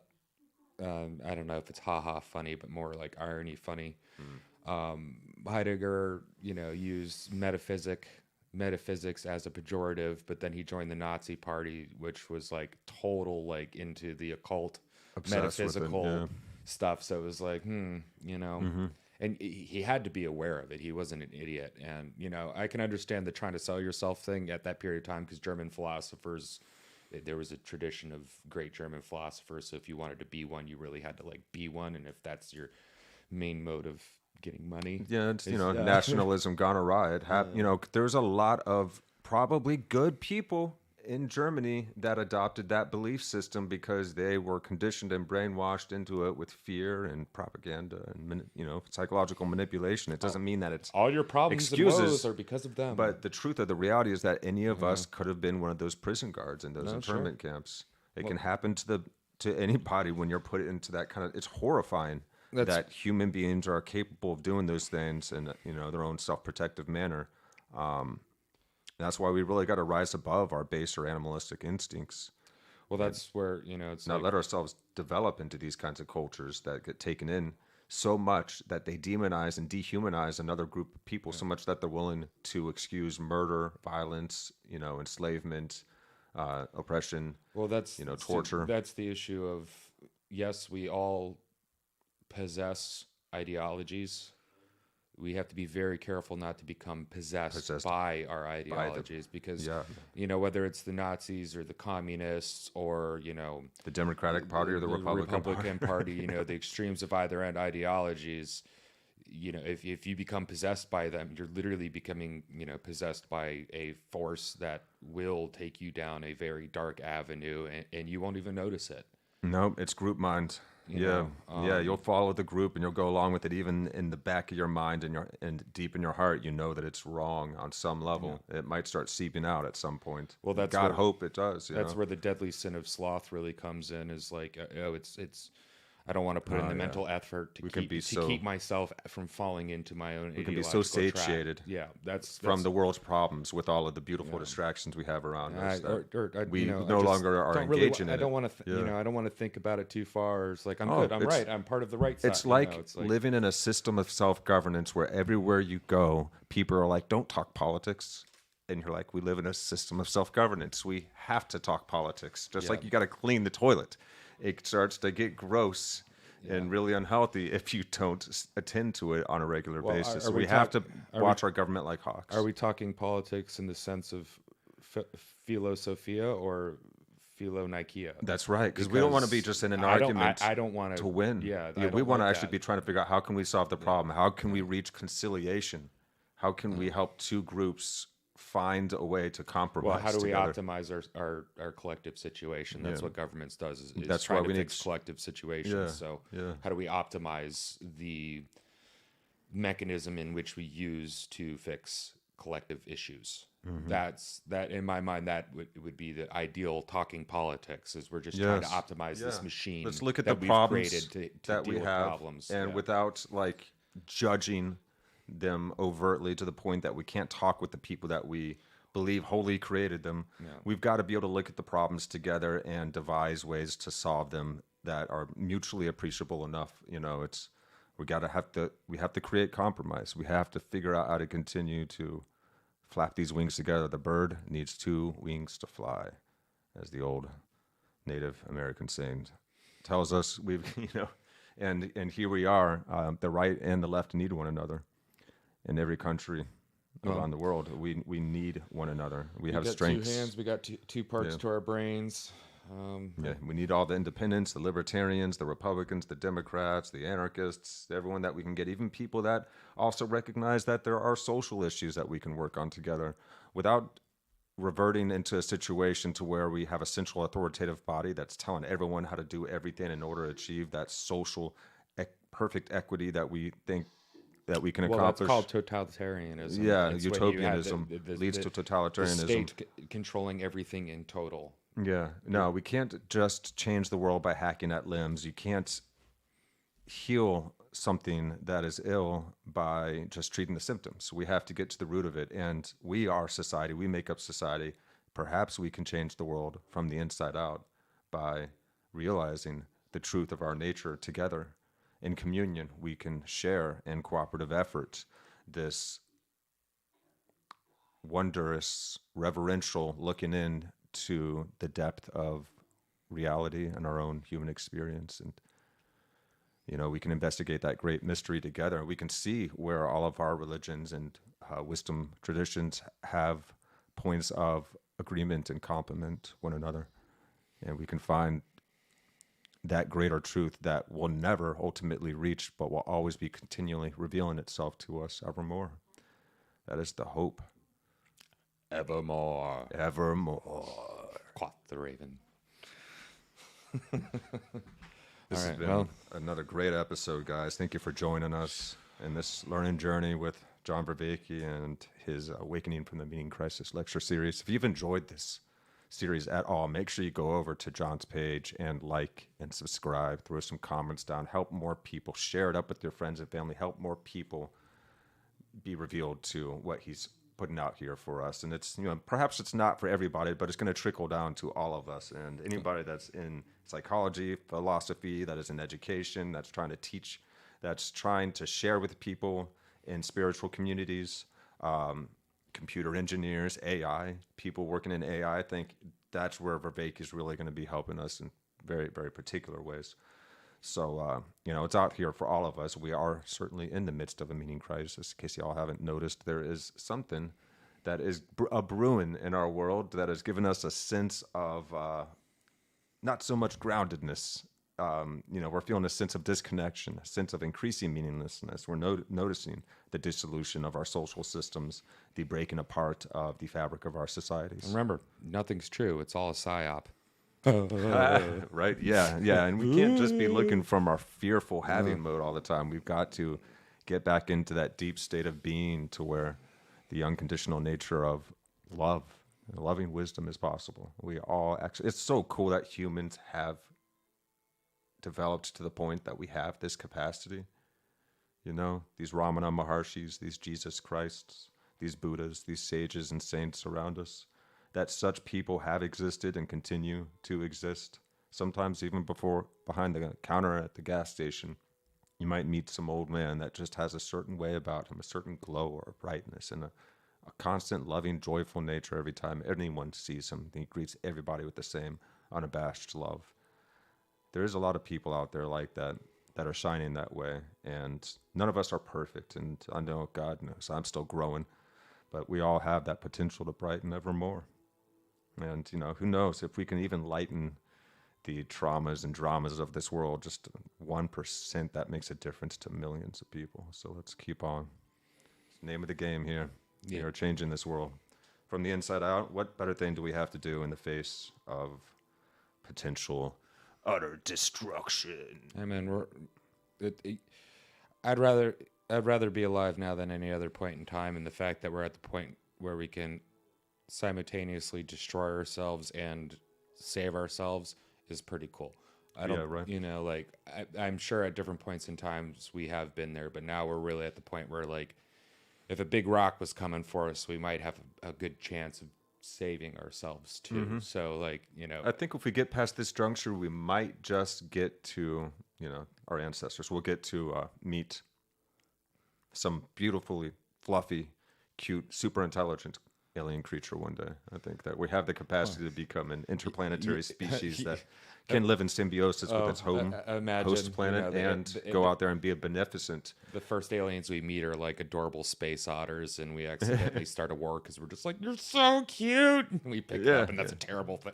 That's why the universe isn't letting us get off Earth yet. We haven't gotten that far. Turns out the universe is cute, and they get offended easily, so we're not ready for it yet. Yeah. We're getting a lot of practice on that offended easily thing right now. We're learning. Humans are resilient, and in total, like when we don't listen to the sycophantic cult worshippers that seem to run everything nowadays, we tend to do pretty good, and we can take a laugh, and we can enjoy each other's company, even though we're all different. Yeah. Just remember, don't put too much stock into the sophists who are just worried about winning, and deceiving you through flowery language. The depth of every person around you. Every single person is a unique individual with so much to share, and if we keep on looking at people through these group lenses and dehumanizing them, it's nothing good ever comes from that. No, it's rehumanize them. You're so human. There is like this new tradition of guys like doing flow battles, but they're complimenting one another. Instead of dissing each other. It's so cool, man. But they're getting good at it, man. I saw the first time, and I saw one of those, and it was a few years ago, and it was like, yeah, okay, that's kind of cool. There's some points, and then it's kind of corny. No. They're getting good at it now, man. Who's that one guy that has all the shorts all over the place now? Harry Mack. That guy, you got to look up Harry Mack.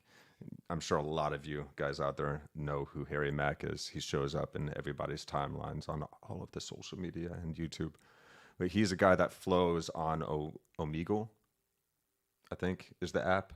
And it's, I guess you meet random strangers. Chat roulette type things. And he just flows on the spot for anybody. He asks them for like 3 words, like tries to get some complicated words. And then he actually incorporates that into his flow along with what they're doing in the moment and everything else. And it's immaculate every time. He's really talented, but he comes across very loving as well. In one of his recent flow battles, I got to remember the other guy's name and look it up and share it up for y'all. It was so cool because they're just complimenting each other, and it was actually like, as the kids say, it was lit. It was really cool. I just felt like Joe Biden right then. That's what happens to us, man. I'm sundowning. You'll have to forgive me. But no, it was really cool, and I like seeing that energy out there, man. I see a lot of people praising things that are wholesome nowadays. It's like we've had so much excess perversion in our culture. Wholesome memes for the are past a thing. couple few decades. Wholesome is becoming the new thing, man. Well, I guess we crave what we don't have. So on the bright side, we don't have good, loving family relationships. We don't have wholesome things. Everything's super angry and perverted. So now people are craving like being cool and nice to each other, and like So shouts out to Harry Mack for exemplifying the way, man, because he's doing it.